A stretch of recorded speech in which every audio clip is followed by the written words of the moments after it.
ঘরে যদি কোনো জিনের অস্তিত্ব বিদ্যমান থাকে তবে তার সাথে মোকাবেলা করার মতো শক্তি আল্লাহ তাআলা বেড়ালকে দিয়েছেন।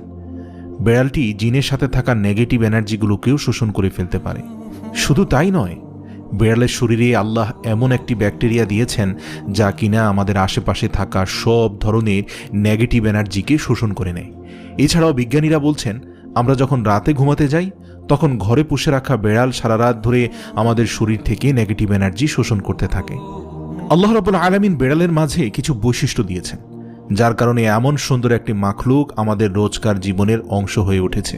রাসূল সাল্লাল্লাহু আলাইহি সাল্লাম বেড়াল পছন্দ করতেন এবং বেড়াল পালন করার কারণে তিনি তার এক প্রিয় সাহাবীর ছদ্মনাম দিয়েছেন আবু হুরায়রা, যার শাব্দিক অর্থ দাঁড়ায় বেড়ালের পিতা। কেন একজন মুসলিমের বেড়াল পালন করা উচিত? গবেষণা করে জানতে পারা যায়, আজ থেকে ৮,০০০ বছর পূর্বে জঙ্গলের বেড়ালরা খাবারের খোঁজে